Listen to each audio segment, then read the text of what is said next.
Welcome to the Glamorous Grind, where grit meets glamour and ambition is never on silent mode. Today, we're diving into a hot button issue across industries: quiet quitting. Is it a form of protest, a sign of burnout, or is it just a career misstep in disguise?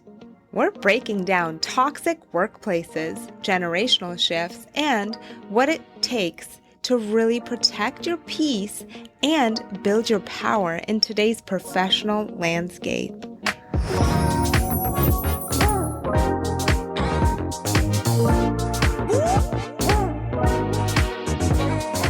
So quiet quitting is a work trend where employees, while still employed at an employer, will reduce their work quality to like the bare minimum. And it's usually when they're unhappy with something, it's toxic or negative, and rather than trying to communicate it and make changes, they just stop performing well. And I think what they probably want to get out of it, if they're trying to quit quietly, instead of speaking to their employer so that the employer could address it by making a change if it makes sense, or at least considering their opinion, because most employers would like their employees to be happy and to feel like they're heard. But for the employer to know what the problem is, aside from the person's potential disinterest in life or work, they need to hear directly from the employee or through management what is the problem that takes it to the level where this person doesn't want to work there anymore. Yeah. There's a cultural shift where people kind of expect places of employment to be, I don't want to say a sorority, but like people are just a lot more sensitive these days. And part of that is because of social media. But, back in the day, workplaces were not nice. No one was nice to you, and you could criticize someone's work product and it was fine, and they were expected to improve. Ultimately, every business wants to deliver a good service to their clients that are paying money for it, a good product to their clients that are paying money for it. So it's important to have quality employees to take good care of clients. Right. So by resisting and underperforming at your job, instead of just going and speaking to your employer, or if it's not a right place for you, go sooner than simply waiting to be fired to then collect unemployment benefits, because you are hurting customers, clients. And the whole culture of quiet quitting, they say, oh, it's because workers are underpaid. But I feel like it's so much broader than that. I think it's inflation. It's just the time we live in now. I think employers are paying employees very well. Most employees are making good money. The problem is you can't live off that money anymore. So whereas 50 years ago, a man could work in a gas station and support a family of 4 and have a decent home and buy food, now that's impossible. I mean, the minimum wage in California, you can't live off of that. So if you're a minimum wage earner, even if you're making $30 an hour or $35 an hour, it's barely enough to cover your, minimum expenses. So obviously, I think as a result of that, people care less about their jobs and keeping those jobs. I think that inflation has been a problem historically. Think of the 70s, 80s, whatever. But the work ethic then was different than it is now. Because commitment to work is commitment to yourself and to your career and your growth. If you do a good job, your employer or somebody at the company will see it. You will grow within the company. You will advance. And if there are places where that may not happen, if you stay at a place long enough, it looks good on your resume. When I see resumes where people have short-term jobs and they just jump around, I don't want to hire that person. To me, this is a non-committal person. She's going to come here, learn a few things and be out, and I'm wasting my time training them. Who knows if they're, bad apple that's going to come here and poison the well. I mean, you don't know. But it doesn't look good on the resume. For that reason, a lot of employees nowadays also have noticed do not put the recent places they worked on their resume because they weren't there long enough. And then during the interview, they may be asked, well, where's the last place you worked? And why is there such a long gap? That raises questions from employers' perspective. And I don't think it's good for a long-term career.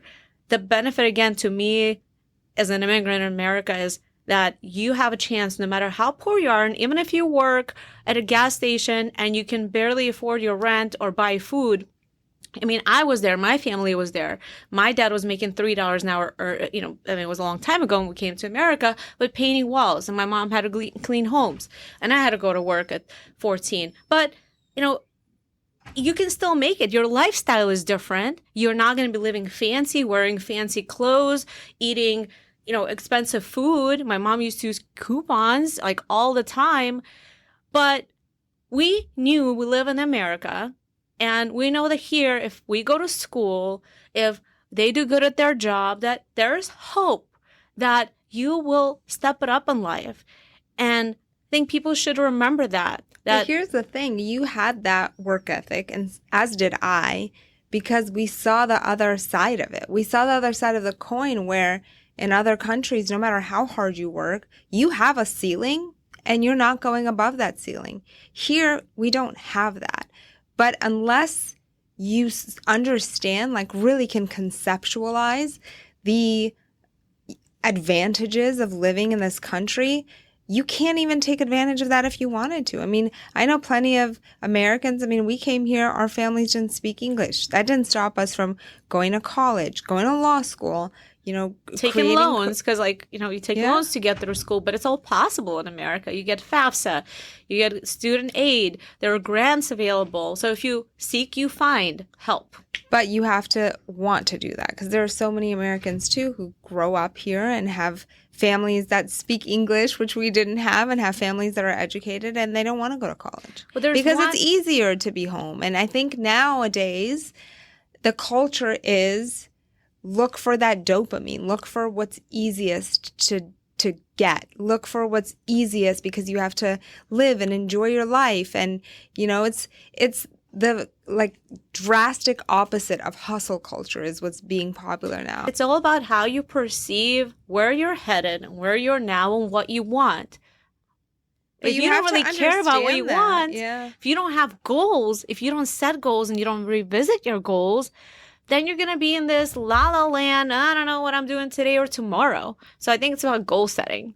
It's about goal setting. It's also about personality, character, and the society that we live in now. I mean, everywhere you turn, people are YouTube influencers or social media influencers or whatever it is. They look like they're not really doing work, but they're actually working very hard behind the scenes.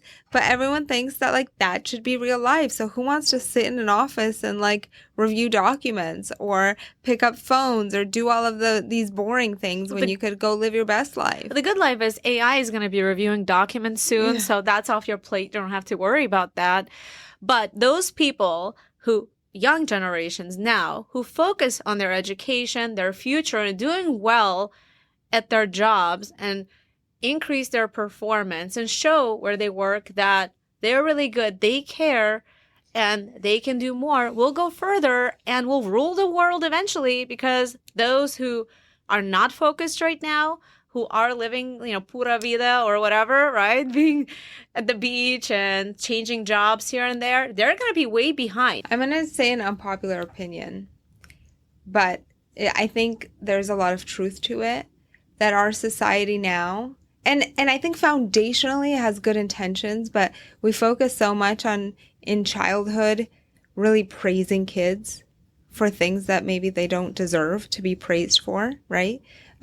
You get participation trophies without really having them earned a lot of times. And you want to do that for your kids because you want them to feel like they're champions, even if they're standard or basic, right?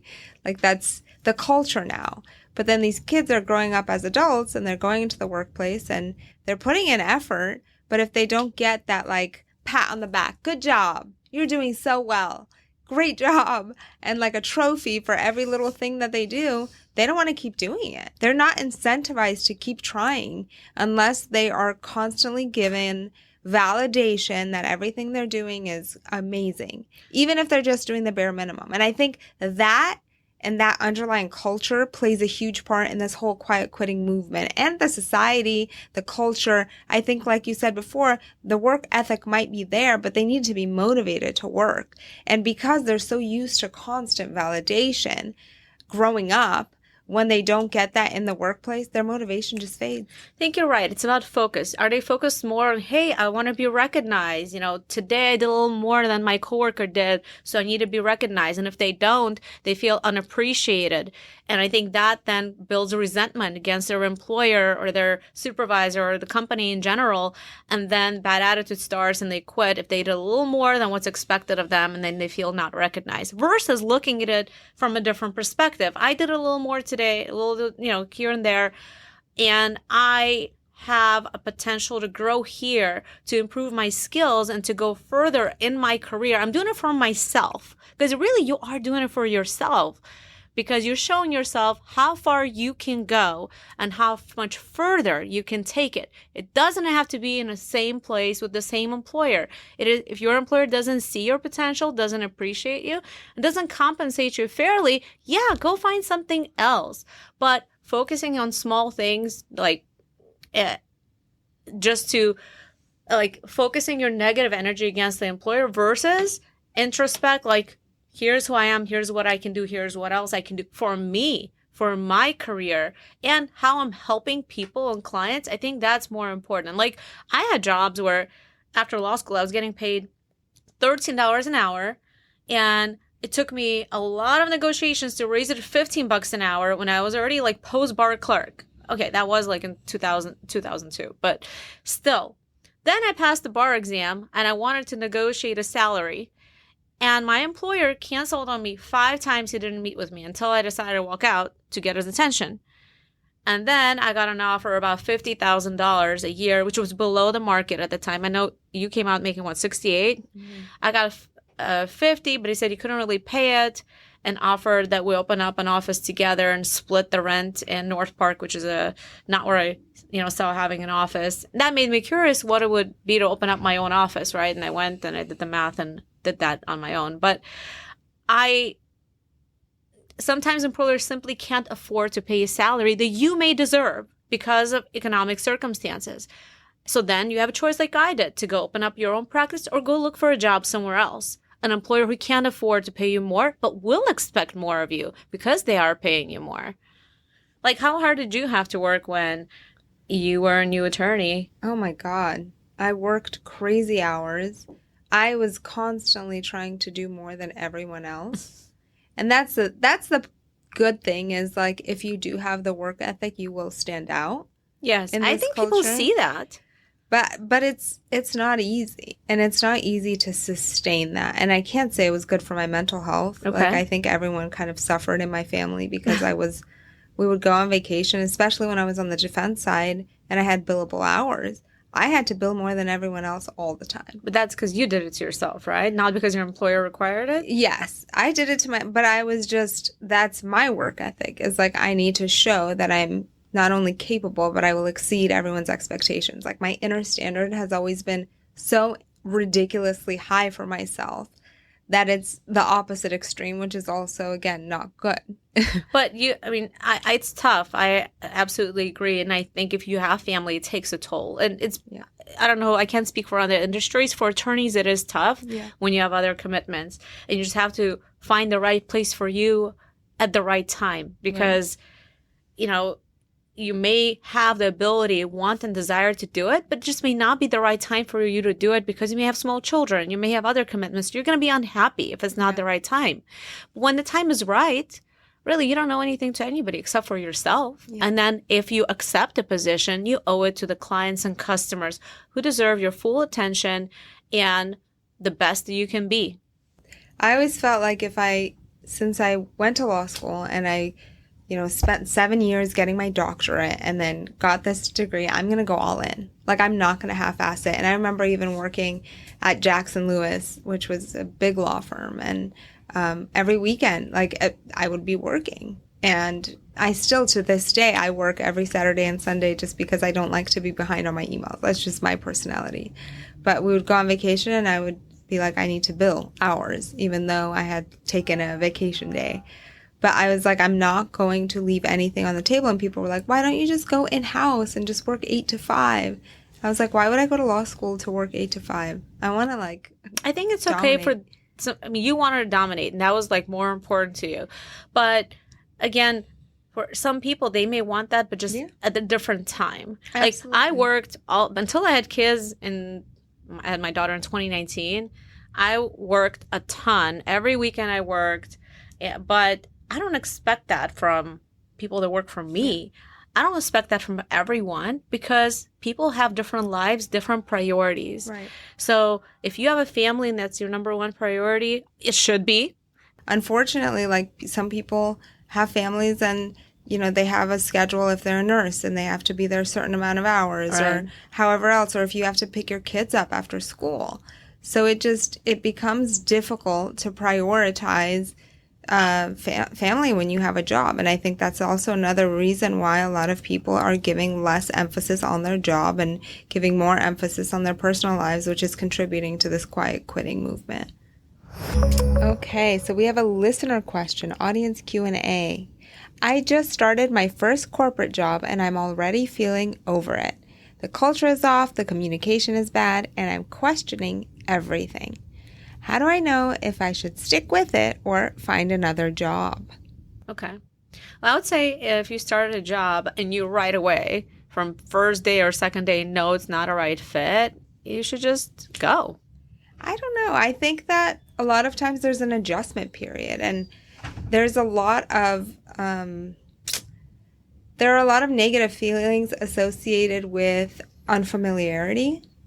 And a lot of times, I mean, when I start my jobs, it's exciting from one perspective, but it's also extremely stressful as I'm learning processes, procedures, getting to get along with everyone. You have to, you know, depending on if you report to one boss or several, you have to figure out their personalities and what ticks them. All of that can be very high stress. So I think from one perspective, you should try to stick it out to see if it changes, because once you are more comfortable in the environment, maybe you'll feel differently. I think if your gut on your first or second day says, hey, that's not for me, then follow your gut and find something else, because you'll be struggling with that, constantly trying to see, okay, is this where I want to be or not? And you're going to waste the employer's resources they're going to train you. You're going to establish relationships. And I think it does, for you, you're uncertain. Not because, look, you know, coming to a new place of work, there's going to be a learning curve. Everybody has to undergo a learning curve. But it's just not the right feeling, not the right culture for you. Something is not right. It's not jiving. And you know it, and your gut is telling you that. I would just say it's better to leave sooner than later, because, again, the team is relying on you, and you're going to establish a relationship with clients, with customers, who are then going to be let down when you leave later rather than sooner because of the built relationship, including coworkers. And I will add that if culture is not a fit, then the culture is not a fit. Cultures of places don't change, and they're pretty easily ascertainable from day one. So the role that burnout could play in quiet quitting, I think, is huge, because a lot of people are burnt out. And I think a lot of times burnout is not just because of work. It's because of our society. And I'm not saying there weren't always societal problems. There obviously always were wars and all of these awful things. But nowadays, this widespread information of just negative news all the time. Anytime you open up Yahoo or Instagram or TikTok, it's always just like people just like saying negative things, negative articles about death. That never used to be a thing. The news stations do that on purpose because then you'll want to turn them on. But the fact is, like, we don't understand how our brain's wiring is. Like, that's why they say when you wake up, you shouldn't check your phone, because that, you know, when you wake up, everything you put into your mind is going to be kind of what comes out. But I think a lot of people are burnt out just because society is so awful these days. And if you're not aware of how it's affecting you, it causes burnout. I don't know. It sounds like BS. Hey, look, burned out. Can you be burned out if you simply work 9 to 5? I think the answer is yes, because it depends. What are you dealing with at work? Are you doing a job you don't enjoy doing? Right. Are you working with coworkers who are not nice to you? You don't want to be around them. That can cause burnout. Are you just bored at work and you don't have enough to do? Because if your day goes really slow, you'll be burned out because that's not how you want to spend your life. It's moving too slow. I feel like being busy is good because then it goes like fast. But that too can cause for some to be burned out because they don't want to work so fast and have so much expected of them. I think it's different for everyone on the individual level. And everything can be put under this cap of burnout.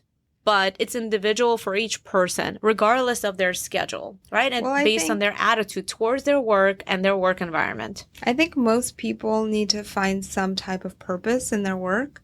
And historically, that purpose could have been supporting your family. Like a lot of people didn't care what they did as long as they brought in a paycheck, and that in and of itself was sufficient purpose. But nowadays, that's not really a thing. Supporting your family, I think it's honorable, and that's a thing to do if you have a family. But if you don't, support yourself. You gotta build your future. People don't care about that. Like people don't care about themselves. Don't live for their future. If they live for it right now. No, if you quit, you care about yourself because you're quitting since you don't like where you are or who you're working with or whatever. You don't feel like dealing with it. You don't feel like dealing with adversity because it's hard, so you don't want to do it anymore. You're doing it because you love yourself more than anything else. So if you love yourself, have pride in where you have to go and what you want to accomplish for yourself. Okay, so I remember this so well. When I was like 18 and I was working at Aldo Shoes.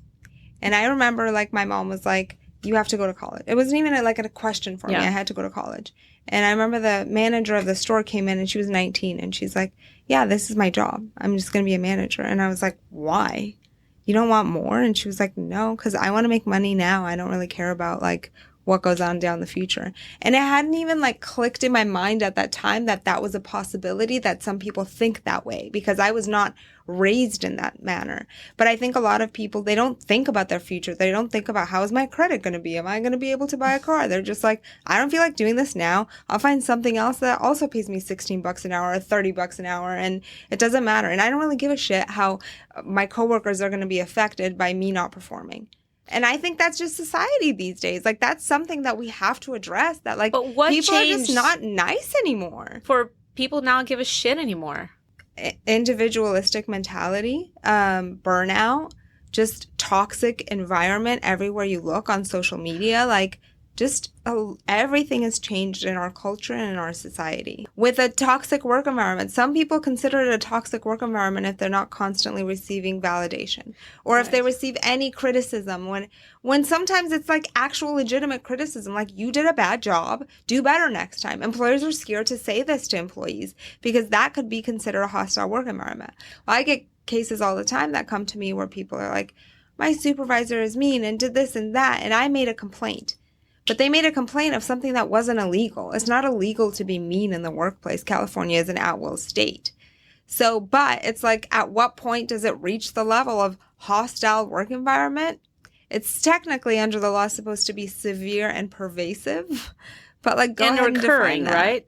It doesn't have to be recurring. Okay. There was actually a court ruling that came out, I believe, a couple years ago that said that even one action, like especially if it's a discriminatory action, if it's bad enough, it doesn't have to be recurring, and even one could qualify as a hostile work environment. Does the employer get a chance to cure if they didn't know about it and it happened once? If they didn't know about it, then obviously they're not going to be liable for it. But if a supervisor knew, the employer automatically knows. They have vicarious knowledge. Yeah. The question is, like, what can employers do to address these things before they start? Have I think an open environment to welcome people's opinions and thoughts about how to make it better for everyone.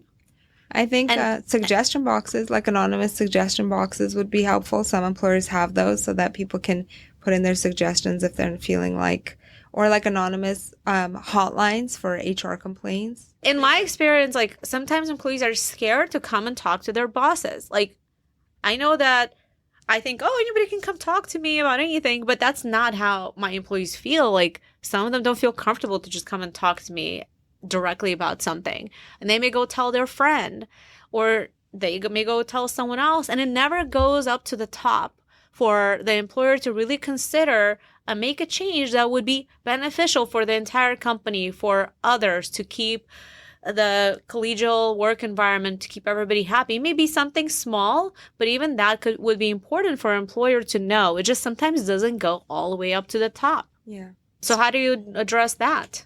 It's tough. I mean, I think, and then the other question is the issue that's going on with that individual, is it a subjective issue that they're facing because of whatever they're going through or their personal experiences, or is it an actually a cultural thing? Because having represented both employers and employees, I have found personally that the vast majority of employers want to keep their employees happy. The vast majority of employers make efforts, like very serious efforts, to keep a positive company culture. And still, who wouldn't want their business to succeed? If you're running a business, that is your baby. Your employees' earnings, their livelihood depends on you having a successful company to pay their wages, to help them do better, also to sustain your lifestyle and support your own children and family.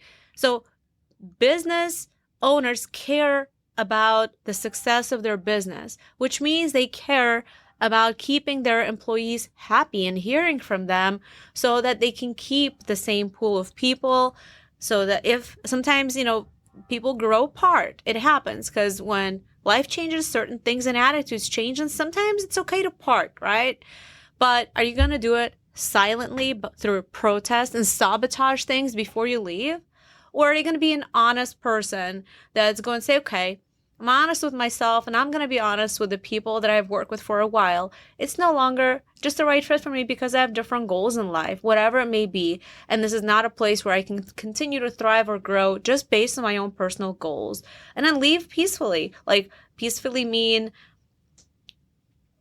be fair to, I believe in karma, be fair to yourself, your employer, because your employer is not just the person who owns the company. Your employer is the company that employs your coworkers, your former friends or current friends who are there, and who services clients. So by trying to hurt or get revenge towards your employer, you are hurting the sustainability of the company and potential jobs of others who are there. What is revenge quitting? It is a rising trend where employees abruptly leave toxic or allegedly disrespectful jobs as an act of retaliation. Not just quitting, but quitting loudly and dramatically to send the point that they left for a good reason, including posting social media posts and viral videos that often go public. So why is this happening now? It's a combination of things, including burnout, poor management, and lack of flexibility. Or an excuse for their parents or friends to leave a good job just because they want to find the next great thing out there. Workers are fed up with being overworked, underpaid, or disrespected, especially post-pandemic. There is a cultural shift. Gen Z and millennials aren't afraid to walk away and call out bad behavior. And with boomers retiring, Gen X is stuck in the middle. That's the new quiet quitting, is the revenge quitting. So what do you think about that as an employer? I think it's stupid. I mean, if you're going to quit, it's your business. Like, if you're doing it for the show to post it on Instagram, is your intent just to make yourself popular, to make it look like you're such a victim? Or is your intent to expose the employer because they did something wrong? The ones that I saw were like, oh, I'm getting fired. But just to document they're being fired. Like, as if it's bad. But they don't talk about their performance up to that, right? Maybe they deserve to be fired. You don't know that. But they're trying to dramatize the actual moment of being fired and then act out and make it dramatic. It's bad because, well, it doesn't show the full story, right? The employers in California, unfortunately, their hands are tied to really express the true reasons why somebody got fired. Because the employer then can get sued by opening up the employee's HR file to the public. Isn't that true? Mm-hmm. So if, for example, somebody does a really shitty job or does something bad. Well, they can't open it to the public. Not to the public, but like, the employer can't record a video, be like, you know what?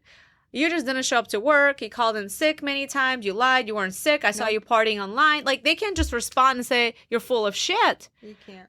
You can't. And that's not fair, because one side can go and make up whatever lies. Yep. And the employer's reputation will be damaged, but they cannot go and say the reality of why this person no longer has a job. So it is unfair. And for example, if someone no longer works for an employer and their future employer calls and says, so what do you think about him? You're better off not saying what you think, other than is like no comment will probably say it all. But you can't even comment. No. So that's where I think the inequity is, but there's inequities in everything, so it is what it is. So let me tell you about this case that I had really quickly. I almost never represent people on the defense side. So this office asked me to represent them, and they had an employee working there for about 6 months, and she got into a car accident, and she was constantly out. She was always 20 minutes late, 30 minutes late, 40 minutes late, out last minute, like no shows. And it was probably 30 or 40 times that happened. I'm not even underestimating or overestimating. It was about, that many times. And it was all in text messages of, I'm running 20 minutes late. I'm running 30 minutes late. Just a chain of text messages. I'm like, this is easy. Let's give her like $5,000 to walk away and call it a day. So the attorney reaches out, and I told her, I'm like, hey, take a look at all these. I had to upload it to a Dropbox link because there were so many texts I couldn't attach them to an email. And I was like, take a look at this. Here's $5,000. Like, see what you can do. This is not a case that's worth your while. I wouldn't file on this as a plaintiff's attorney. She literally was like, I'm filing a lawsuit. This is ridiculous. I can't believe after my client was discriminated against, after suffering injuries from her accident, even though like 80% of her call outs were because she had to take her kids to school. Well, you mentioned another episode, if they're hired and then have something to accommodate, as long as they provide medical records, something the employer is stuck. So is that a case here? If the reasons she was out was all because of medical appointments and the employer failed to accommodate, it would be one thing. But most of the reasons she was out was unrelated. She was just always late because she had to drop her kids off, and that was documented in text messages.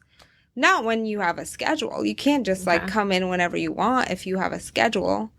So anyway, I ended up giving that case over to one of my defense firms that I work closely with that does a really good job. Okay, let's decode this legally. Quiet quitting may feel personal, but there are legal implications if your employer perceives it as insubordination or performance decline. It is very important for business owners to know the red flags when anticipating quiet quitting and how to properly document it from both perspectives. So, Mila, what can an employer do if they perceive that someone is getting ready for quiet quitting? If an employer feels that someone is checked out and doing quiet quitting, technically they can fire them. As long as it's not because of a protected class, they can fire them. It's obviously a different story if they're disabled or if they have made some type of protected complaint, then they have to think twice. But generally speaking, you can write them up and say they have performance issues if they have performance issues. Usually what I would always recommend when I was on the defense side is employers should have a very clear scope of work for every employee. What is expected of them? So that if they're not performing, you can easily point to where they're not performing, where they're not meeting the scope of their work that they are required to meet. You can write them up. You can fire them. California, again, at will state. You can fire anyone for anything or for no reason at all, as long as it's not because of a protected class. Makes sense. People should be protected and should not be fired because of their gender, their sex, or because they're disabled, as long as they can do the job. Yeah. Right? Yeah, absolutely. And there should be a written record of it. There should be a written record of, whatever they're not however they're not performing, where they're not meeting the expectations that the employer sets. A lot of employers will also have what's called corrective action plans or performance improvement plans, where they put them on a plan for 30 days or 60 days. And, they make clear, like, this is what's expected of you. This is where you're not meeting your standard. You have 30 days to improve. And then usually they'll have weekly check-ins with their supervisor to see how they're doing. Sometimes those help, but a lot of times those end up in termination because if they're not performing, usually if they are checked out, there's not a ton of room for improvement. And I feel just as sorry for the employer as I do for the individual going through the quiet quitting, because empathizing with them. That must be difficult to come into a place every morning, day in and day out, be unsatisfied, feel unvalidated, feel no purpose and checked out, and continue to stay there because you don't want to quit, or maybe you can't, maybe you need the money. That is hard. It is. So to all the people who are in this quiet quitting position right now, my recommendation would be don't settle. If you're not happy, keep looking, and you should find purpose in everything that you do. Today's glam tip: if you want to make noise in your industry, don't go quiet. Show up, speak up, stay strategic. Your voice matters. So if you're unhappy about something, don't go quietly and just quit. Say what's the problem. Give your employer a chance to fix it, to make it better for everyone. So here's the takeaway. Quiet quitting might feel like rebellion, but the real power, that comes from clarity. That comes from communication and courageous moves. We're not here to shame boundaries, but we're here to remind you that your career deserves more than just silence. If this hit home, send it to someone navigating burnout or a work crossroad. And remember, the grind doesn't have to be toxic. It can be transformational when you lead it with positive intention. This is the Glamorous Grind, and we don't fade out quietly. We rise audibly. With purpose. See you next week.